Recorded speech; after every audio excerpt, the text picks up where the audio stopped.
How's it going, everybody? JT here on behalf of the Ethfinance Daily General Discussion and the EV Mavericks on our Ethereum. We are streaming live on YouTube, on Twitch, and 2 different channels on X, and I think LinkedIn as well. So we're happy that everybody could make it in. It's been kind of a rush getting everything together this morning, but we made it. I'm pretty excited to see everybody out there. If you guys are watching this anywhere you are, give it a thumbs up, drop us a comment, give us a share if you want to do that. That would be just fantastic. So, there will be no show next week. I will be visiting Ireland, apparently. So will Childs P. His first name starts with P, but I don't want to give that away. So he's a fellow Ethfinance EV Maverick that it's so weird. Like, Childs and I were not roommates, but next door neighbors at the first HODLerCon in Hawaii. He just happens to be in the same town as I'm going to be visiting Galway in Ireland, and we're going to go get a beer together, he and his wife and my wife and I, and a couple of new friends that I've made over there in my journey. So I'm really excited to get over to Ireland and check it out. I don't know that we're going to advertise too much about where we're going to be because the pubs are so packed in the summer. I don't know how easy it's going to be for people to meet up anyway, but if you're over there, if you're hearing this, give me a shout. I'll be over in Ireland in Dublin area.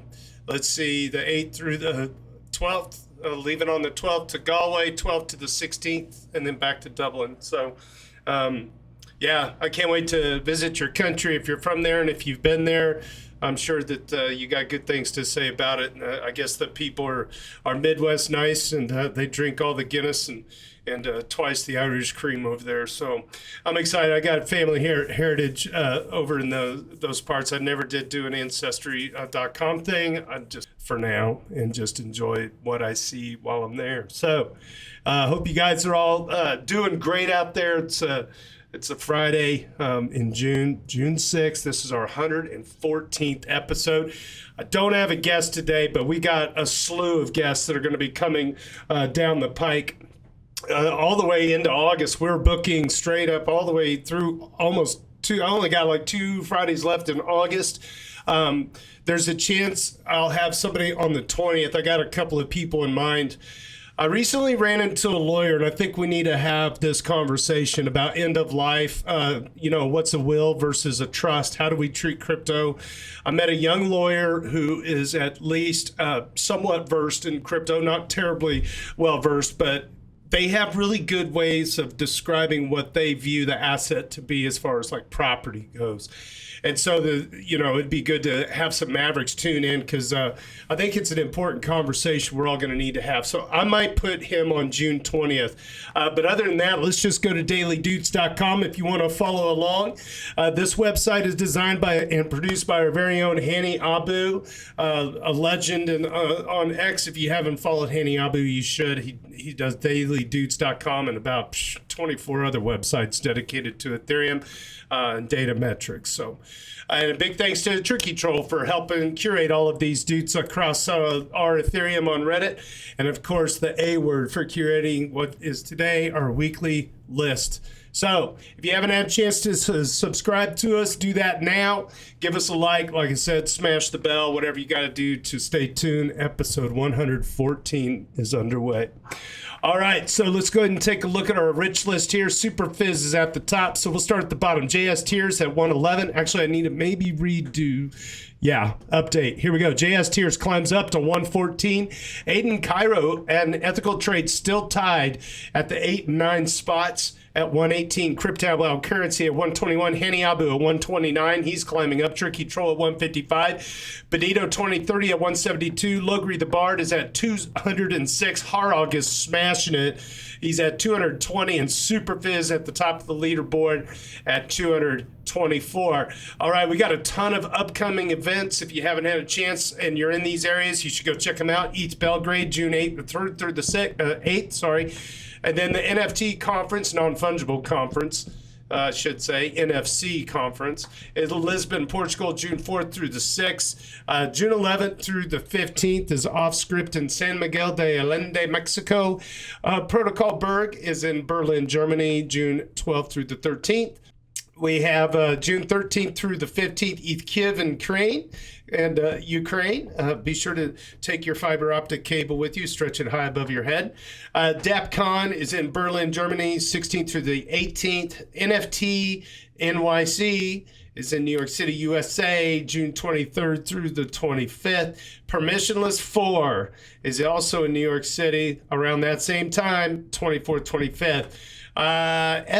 ETH Cluj, I don't know how to say this. Is this Cluj-Napoca? That is June 26th through the 28th. And ETHCC, the big boy, Cannes, France, at the 30th through July 3rd. That's the big conference. That's going to be a good one. All right, very good. Our current daily. No, we need to go to the podcast. Let's go to weekly roundups, actually. I screwed this up. Weekly roundups. So, oh wait, we got so you have the announcements on here? Yeah. Okay, so I'm going to go back over to the overview because I want to make sure we shout out the upcoming guests. Where did you put those handing up?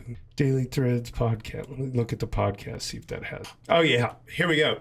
So, Afo and Matt from Green Pill Dev Guild, July 4th, we will not have a show, obviously. Mike Rainbow from Rainbow Wallet on July 18th. July 25th, Marco Mirabella from Insuro.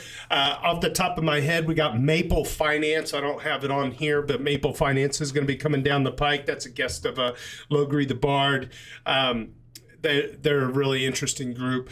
And then I'm gonna see if I can get a couple of people back on later on in September as a recap of episodes. And then, of course, like I mentioned, I'm going to get this lawyer on. I think this end-of-life thing is and just the trusts and estates and wills and how do you pass crypto down and what's the best kind of way to put that stuff under lock and key.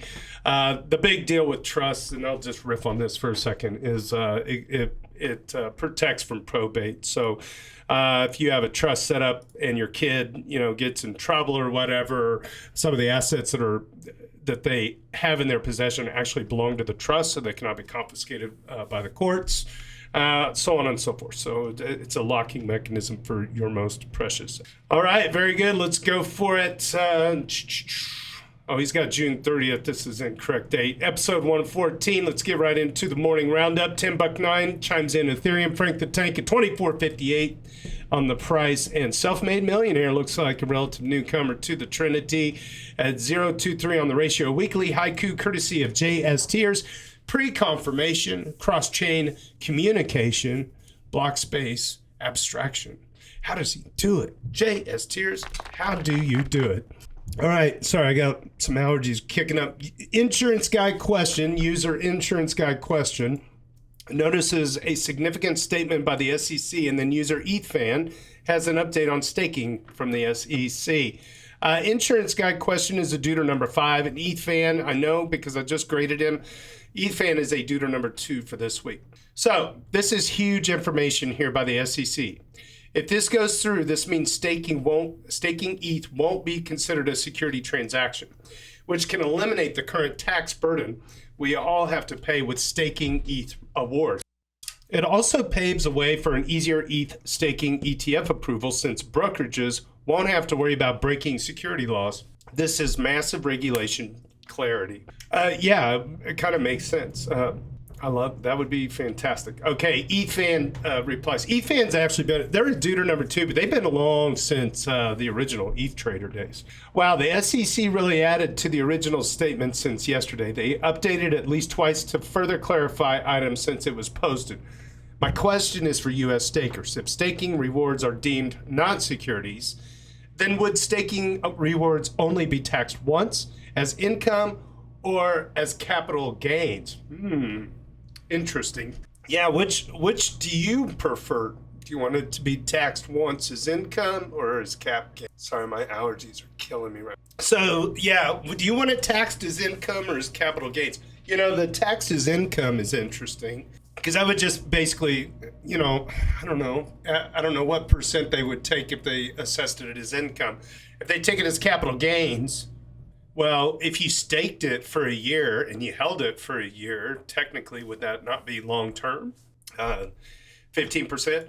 And I kind of look at it this way. Like, if you're a farmer, I look at it this way. If it's a commodity, if ETH is a commodity, you're a farmer. you grow corn from seed that's obviously not owned by Monsanto, because that's a whole different topic.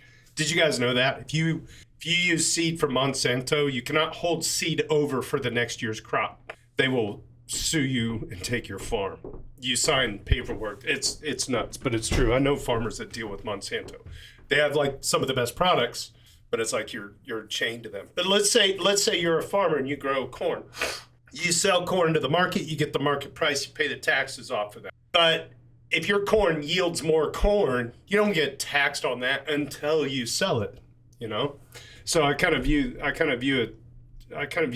kind of the same way. So in that instance, is it because you're not being charged as income until you take it to the grain elevator, they weigh it. So in that sense, like maybe, you do treat it like capital gains. I don't know. This is going to be interesting to see what comes of this. I feel like this idea that I just want to open up the link to the SEC and just take a look at this. So as a part of an effort to provide greater clarity on the application of the federal securities laws to crypto assets, Division of Corporate Finance providing its views on certain activities known as staking, stake consensus, blah, blah, blah. Okay, so boy, they really wrote some stuff down. God, isn't it nice? It's so good that they're getting some clarity going. Let's see, self or solo staking. Here we go. Let's look at this paragraph specifically. A node operator's self or solo staking is not undertaken with a reasonable expectation of profits to be derived from the entrepreneurial or managerial efforts of others. Rather, node operators contribute their own resources and stake their own covered crypto assets. That's right, thereby securing the proof of stake network and facilitating the network's operation through the validation of new blocks, which enables them to qualify for rewards issued by the proof of stake network in accordance with its underlying software protocol. To earn rewards, the node operator's activities must comply with the rules of the protocol. Okay, duh.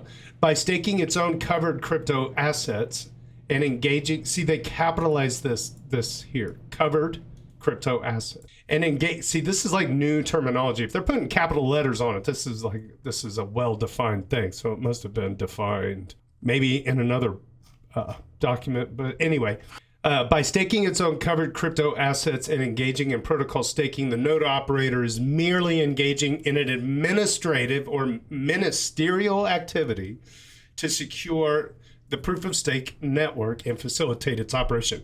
A node operator's expectation to receive rewards is not derived from any third party's managerial, there it is, or entrepreneurial efforts upon which the proof of stake network success depends. Yay, decentralization. Instead, the expected financial incentive from the protocol is derived solely from the administrative or ministerial act of protocol staking.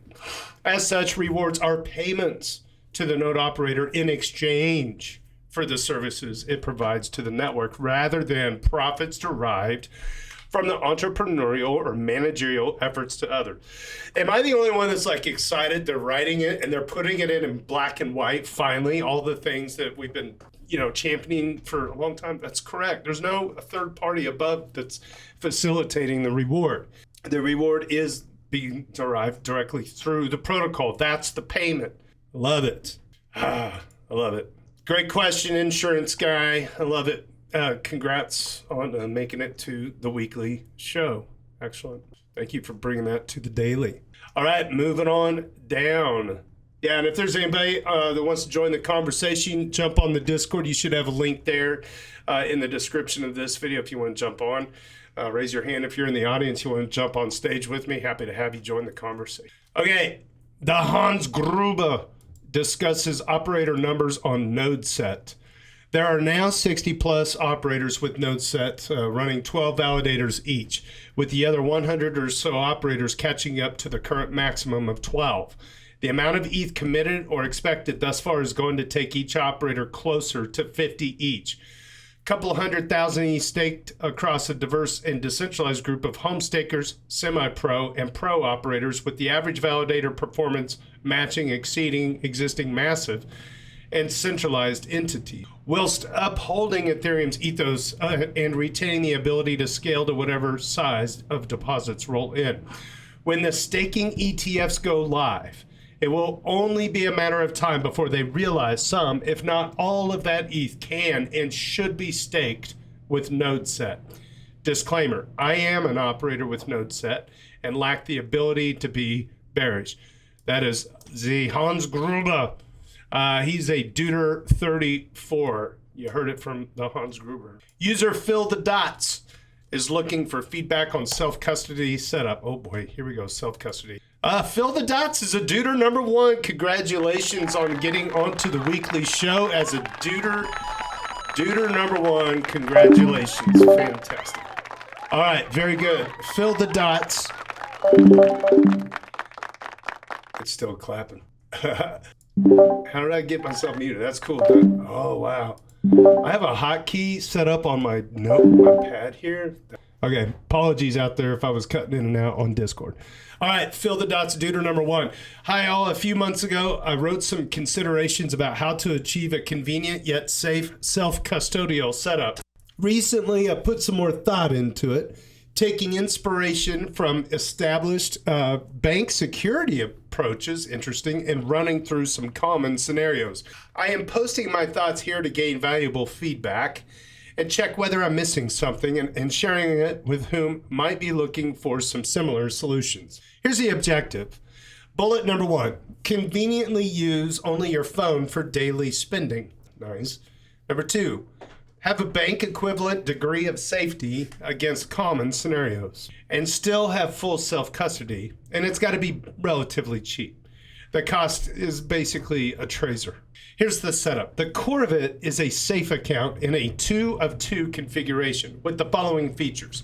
Signer number 1 is your phone with the Safe Wallet app, configured with a personal spending allowance of 100 USDC a day. Interesting. Signer number 2 is a Trezor, used in addition to Signer 1 to approve operations without limits, configured with a wipe code. And then finally, a recovery code.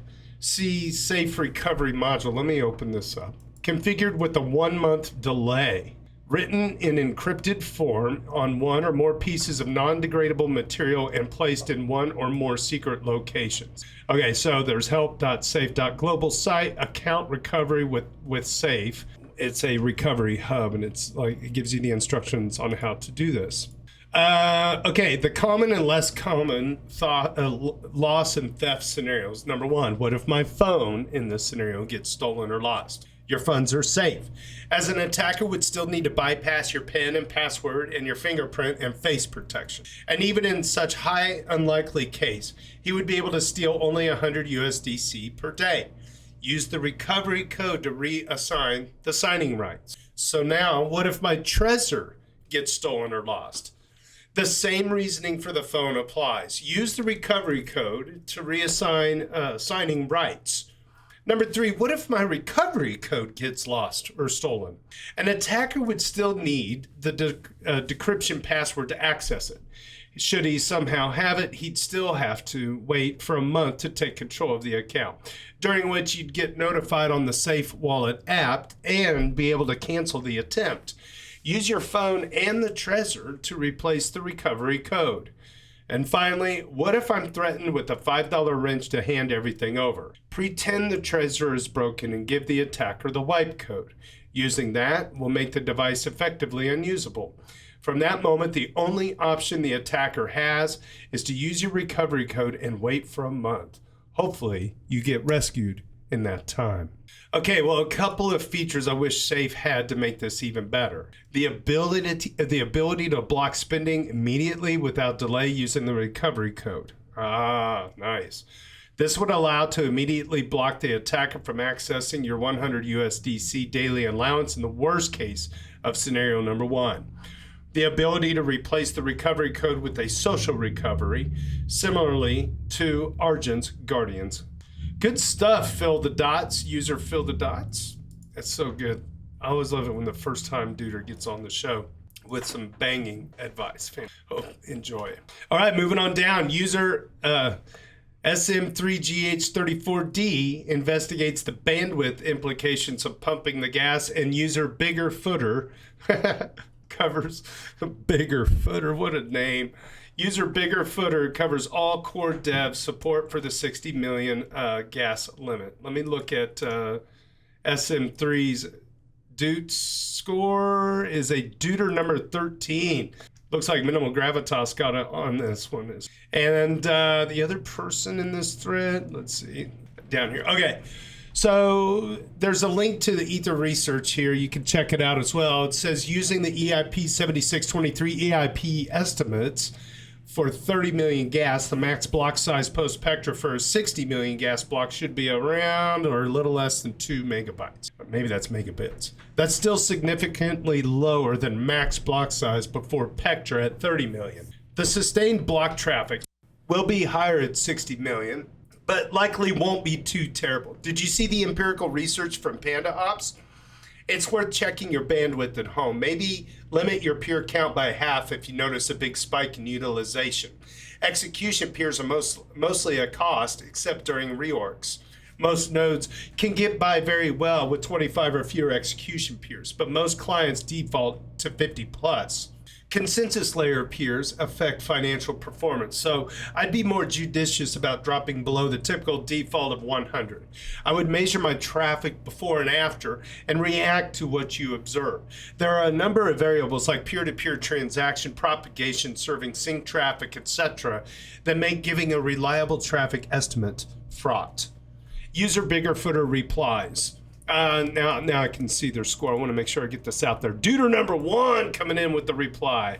Gas limit increased to 60 million accepted. Client teams aligned on raising the gas limit to 60 million. Hey, any increase beyond 60 million should be gradual. So they said so. Great job.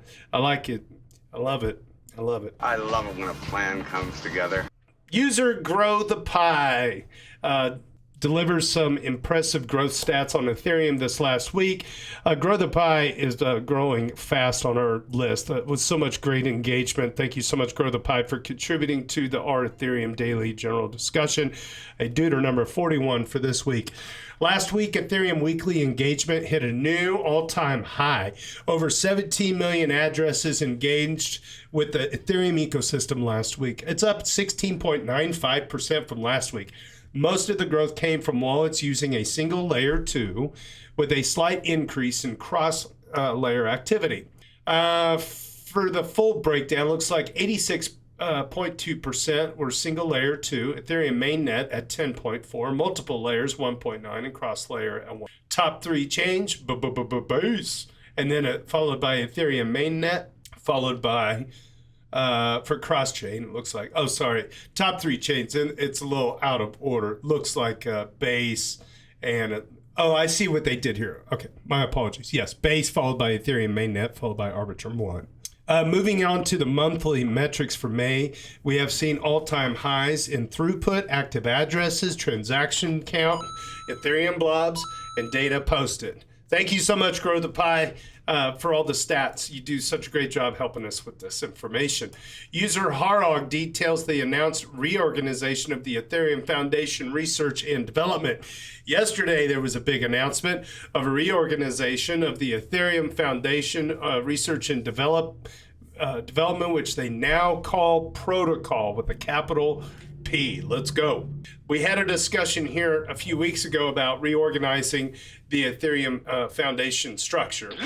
So quite a few new groups have been built and quite a few new old ones have been removed. I guess some of the reshuffling of people was just formalizing what was a reality for some time anyway, meaning people did jobs that were not associated with their former teams, so they made new teams now. Other changes are to focus on what's important in the next few years. Some changes have been more drastic. The engineering side of things has seen some drastic changes. For instance, the hardest hit one is the portal team. The whole team has been disbanded and the people have been let go. In my understanding, the portal network was an important part of the longer term plan for history expiry and in general light client access to Ethereum.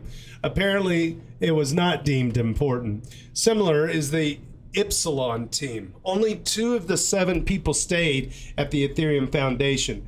The Epsilon team did the implementation and analysis of everything related to the EVM. I guess after the whole EOF debacle, things had to be reorganized. Also, the 2 programming language specific teams, JavaScript and Python, have been disbanded. Some people have found new homes in other teams which use that specific programming language, Steel, S-T-E-E-L. But in the JavaScript team, only 1 person stays at the foundation. On the research side of things, some teams, here we go, cryptography, security, and RIG have been untouched. Some others, such as ARG, Consensus, and Research Ops, have been split up and reorganized into new teams. I do not see any large change here except changing names. The biggest person missing is Mike Neuter. He will be missed. But he announced that he will pursue a PhD at Princeton. Holy crap. So I guess that was the reason he's not on the chart. Excuse me, I'm gonna get a drink of water. You know what that means. And he's not just writing about Ethereum, he's writing about drink some water now. collusion systems, crypto economics. That would be a tremendous loss to just the keep world, chugging. But the Ethereum machine would just keep chugging. That's right. Just keep chugging. Just keep chugging. Just keep chugging. Just keep chugging. Just keep chugging. Never gets old. All right, so Mike Neuter's going to get a PhD at Princeton, so I guess that was the reason he's not on the new chart anymore.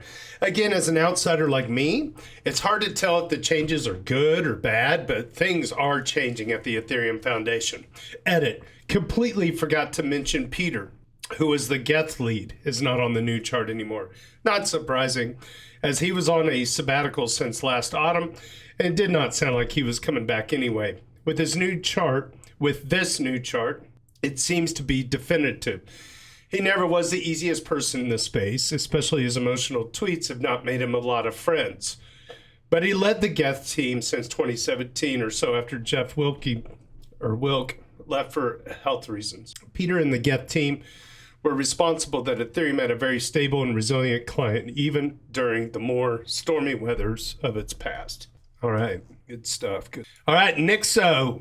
Golly, Nixo bringing a contribution. Duder76 shares her 3rd all-core devs call summary. Checkpoint number 3. Checkpoint number 3 is posted. There are high-level summaries of the state of the core development. I spend way too much time following the core development process, so this is really an easy way for me to make sure people don't have to spend 2.5 hours a week watching YouTube live streams to keep up with the state of the Ethereum upgrades. As always, please let me know if there's any way I can make the next one better. And user SM3GH34D said, responding to SM3, saying I did manage to get the anchor links in there this time with user Wackaro's help. And there's a link at blog.ethereum.org. You can also find it on today's podcast episode at dailydoots.com. And she also says, I feel like I should clarify that these are entirely human written, not even AI assisted. Haha. So you're reading my words, not some general slop. And there you have it right there. Yeah, she does a good job with that. Thank you, Nixo, for sharing on our Ethereum. And finally, for this week, Logri the Bard looks far into the future to discuss UBI and human employment in a world of abundance and advanced AI. I'm going to get another drink.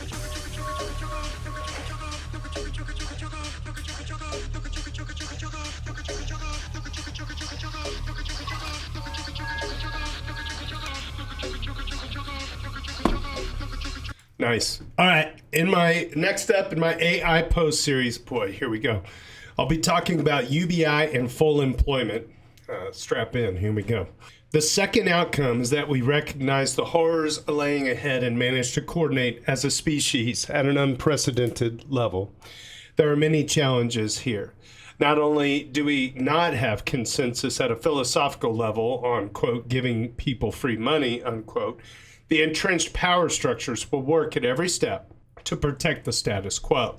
Even if we had society-wide consensus, how do you actually implement this agenda? Where does the money come from? If you try to tax it from corporations and billionaires, I expect they'll just incorporate in a different jurisdiction. If you're playing a race to the bottom game between various governments around the world for who is willing to give those billionaires the most favorable treatment to live there, any form of wealth tax on digital wealth, most things except property tax, can escape the tax jurisdiction. Also, good luck jailing an AI agent or corporation for not being in compliance with your tax laws. Blockchains only exacerbate this problem because judicial orders can't be enforced on addresses like they can on bank accounts. Laws only hold people accountable. Systems that function independent of people lack an enforcement point for laws. Printing the money isn't viable at this scale either, when everyone can just store their value in something that isn't robbing them. A long-running thesis of mine is that blockchains are removing the friction of converting between different denominations of value. A combination of tokenized securities, decentralized exchanges, and fiat off-ramps will enable you to, air quotes, spend MSFT shares at point of sale to buy a sandwich. The buyer won't need to hold hyperinflationary fiat. Even the receiving business doesn't need to hold their cash flow in fiat as long as they carve off the sales tax before converting it into the store of asset value of their choice. So what's left? The most sustainable implementation I've read about bypasses the existing monetary system entirely. Rather than give people money to spend, you create automation at a common good level, excludable and non-rivalrous, that grants each person a non-alienable claim to a pro rata share of the output. I got to read that sentence again. That's a lot. Logri, in one sentence, listen to this. I'll do it again. Rather than give people money to spend, you create automation at a common good level that grants each person a non-alienable claim to a pro rata share of the output. Everyone can claim their ration of bread. However, as soon as you give people choice in what goods to claim, you're going to end up creating a market with some new type of food coin to balance supply and demand on each commodity. This is basically a new money that only has claim on automation rather than human labor. Of course, even proposing this system begs the question of how do you build it in the first place? It's like saying we could solve world hunger if someone gives us the magic bread making machine from the thought exercise above. I'm open-minded to new ideas, but I haven't come across anything that seems sustainable yet. The internet's favorite take increasingly seems to burn it all down and start the monetary system from zero. I don't know if a revolution is actually viable in a world where AI can deduce the thought leaders and then the police just disappear them as terrorists. Modern technology has increased the number of people that can be suppressed by a single compliant individual by a few orders of magnitude since the last time wealth inequality reached this level, and the guillotines reset everything. I doubt it will play out this way, but if it does, it isn't going to play out like the romanticized ideas of the collapsed community. Also, and here's a controversial take, I'm not actually a fan of pure UBI future. Even in the unlikely case where we could politically align on both a direction and implementation and implement it without corruption, coordination failures, or eventual corporate capture, I still think it dangerously disregards human psychology and incentive alignment. Among the best possible outcomes of this route is some distant WALL-E or Brave New World style future where lives consist of empty pleasures all day. We lose our capacity for critical thinking and either populate until we reach the resource limits of whatever section of space we have access to, or go extinct because we have no drive to expand at all. The sole source of hope I'll give you in this direction is that there's nothing in the rules of physics which says that we should be able to make so much more with so much less work, and that we should be poorer for it at the median. Rome was able to offer the daily bread to citizens 2,000 years ago when the productivity per farmer wasn't 1/100th of what it is today. 1 out of 2 people in the U.S. used to be farmers. Now it's less than 1%. The world doesn't have an energy or housing or food shortage. Humanity has given a shit story, especially amongst those with all the power. We have a global empathy shortage and a mass coordination failure that perpetrates extraordinary amounts of unnecessary suffering. A more humane feature is physically possible. Well, thank you, Logri the Bard. I always like reading your takes on AI. Logri the Bard is our number 3 person on our current leaderboard. Yeah. So I hope you guys have enjoyed today's episode. Give us a like, smash the bell. It's going to be a short day. Obviously, I don't have a guest currently, and my allergies are kind of crappy too. I'm just really glad that I was able to get back from seeing family in Wichita so I could jump on here and get the show underway on time. And hope you guys are able to join us in the daily thread sometime. Stop by our Ethereum on Reddit. If you don't use Reddit, well, I can recommend one place you can come on Reddit and make that your only place. That's our Ethereum, r/Ethereum, and look for us in the Daily General Discussion. Check out all of the Doots at dailydoots.com. We have a list of all the previous shows that we've done, and we really are happy that you could join us for this 114th episode for June 6, 2025. Just a reminder, there will be no show next week. I'll be in Ireland. Having a few beers, that is for damn sure. All right, well, if you want to stick around after the live stream, you can join us on Discord for a bonus hour of popcorn. It's a fun place to let loose when the parents aren't watching on YouTube. Hi, Mom. On behalf of the Ethfinance Daily General Discussion on our Ethereum and the EV Mavericks DAO, my name is JT. Cheers and big hugs from Kansas City.